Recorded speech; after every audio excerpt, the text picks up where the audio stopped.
Hey guys, it's Bernhard and Leo on our daily hike. One of the questions I'm being asked a lot, and recently somebody left a YouTube comment on one of my videos, is if transhumanism, AI, the Great Reset, if it's inevitable, that it will take over the world, is there anything we can do to stop it and all of that, the enslavement of humanity and all that as we see it on the basic 3D matrix. And well, it's not an easy answer. And first of all, before I get into the answer, can you watch this video until the end? Because one of the biggest matrix programs nowadays is the ever-shrinking attention span, the loss of attention span epidemic, the ADHD epidemic, not even being able to focus and concentrate. You need to swipe through to the next video, the next dopamine hit on all these 15, 20, 30-second videos on TikTok, Instagram, and so forth. That alone is already a matrix program. So one of the superpowers, really, to make it in this day and age and to connect to who you truly are, to fulfill your soul purpose and be in alignment with everything, is to master attention. Right? What you focus on, your attention span, being able to concentrate, use your will accordingly, and not get sidetracked. So that's number one, because people want quick answers, 10-point things, anything that they can, that releases their anxiety and all that. And it may be for a few seconds, for a few minutes, but then goes back. So we need more focus, more attention. This is the attention span economy. So one key aspect is be mindful what you give attention to, what information you take in, and weigh in how much you externalize as opposed to internalize your inner life. So going back to this question of Klaus Schwab, the ultimate villain, the Great Reset, transhumanism, AI, technocracy, one world government, and all that, my short answer is that yes, it's inevitable. It's going to happen. How it will play out, I have no idea. I'm not in the prediction business. And also what I'm sharing you is just my opinion based on my own life experience, now 50 years, insights, research and all of that. But I'm not the one to tell you what the divine has in store for us, how it's going to play out exactly. And I'm very, very careful of any exact predictions of dates and all of that. I've seen all of them come and go over the 20 years, and they've been all off. So, with that being said, why do I think it's inevitable? Because it's been building up for decades. The Great Reset didn't start 3 years ago. If you do research, it's been going on for many, many decades. They've been playing this for not only hundreds or thousands of years, right? But what I say when I say they, I don't want to get into this, what I see a lot of the truth of moving black and white, very black and white, superficial division between who's good, who's evil. And I've done this in the past as well. I'm not taking myself out of the equation. But I see that way more nuanced. You see, for example, Elon Musk, you can see him as a, controlled opposition, wolf in sheep clothing, we're seen as well. But at the same time, he's a master troll, right?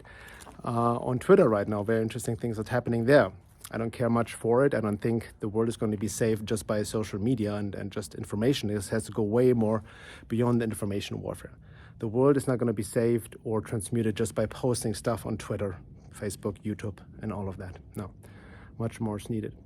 Laura and I, my wife, we have made a podcast about the Pluto return of the US and the Pluto in Aquarius, which is going to be stay in for the next 20 years on our podcast. I think 2 episodes ago, you can check that out on the Cosmic Matrix podcast. You can find it on my website, veilofreality.com. And it's based on evolutionary astrology. So you have to understand that all this computerization technology has already taken over our life. Look at what's happening right now. I'm sure you have a phone, an iPhone technology, right? That has kind of taken over your life in many ways. In many ways, they've already made us dependent on it. But again, technology is very neutral. It just depends on how we use it. That's really what comes down to it. Same with AI transhumanism, what consciousness is operating in. So for good, for evil, who knows, right? So I think there are many unknown factors in this world right now, what's happening. I don't buy into the black pill doom and gloom and all of that. But what I do know, we need to go beyond information, beyond externalizing. And as within, so without. So the work comes again and again to our inner world, right? That will help to change the consciousness. And I think Leo agrees with me. He's also he's very passionate about this topic as well. As we can see, he wants to go move on. We're on a hike. He's like, sure, we go soon. So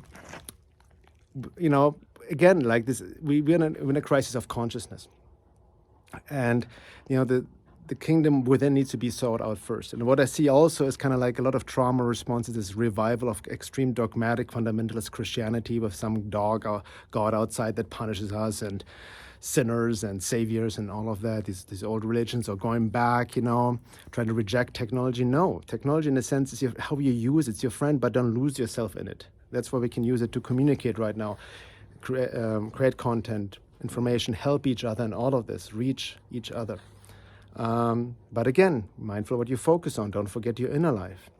And the most important part is combining the psychological and the spiritual work in this day and age. I see a lot of people fall into spiritual bypassing, neglecting their inner life, their shadow work, their trauma work, claiming they've already done it, or they intellectualize it, they don't do it somatically. And also the spiritual work, the surrender to the divine, the aspiration. And that's easier said than done. The vast majority are almost not, quote unquote, ready for it. It's like the saying goes, many are called, but few choose to answer the call. And what does it mean to choose to answer the call? The commitment to it. I see so many people say, yes, I want to awaken. Yes, I want to do the inner work, spiritually, psychologically. Yes, yes, yes.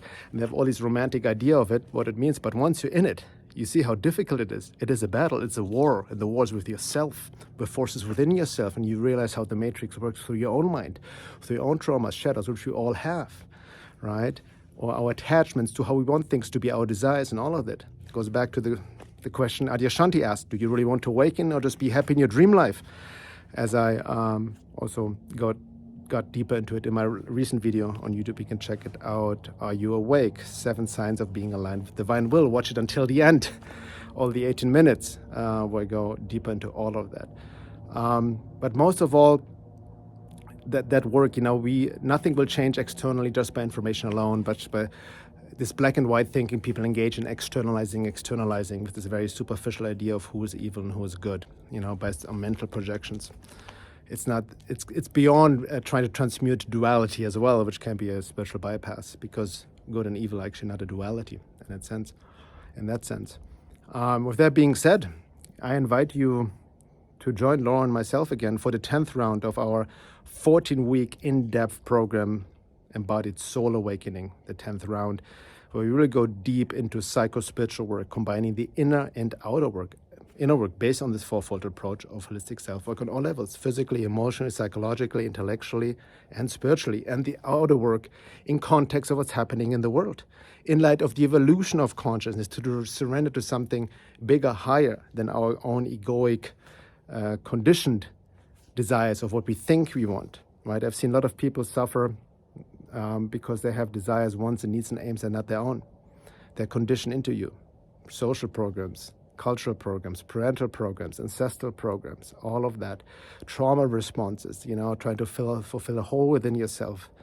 But what you're really seeking is God, the divine within you, your own deeper soul purpose. So that's how we change, right? We need to be the seed people to create the new world, and not just try to fight evil, but outshine it with our own light. So if you want to join us for the next round, 14 weeks, it starts December 26th until April 3rd. As always, limited space for a small group and by application only. You can go to thetimeoftransition.com to check it out. And we'd love to have you on this journey. And it's going to be a deep dive. Once again, that's what we're here for, to do this work together. And we cannot do this work alone. We need to support each other, help each other, be alarm clocks for each other, and keep each other aligned. All right? Much love. Till next time. Leo, anything to say? No. We keep going back on the hike. Peace.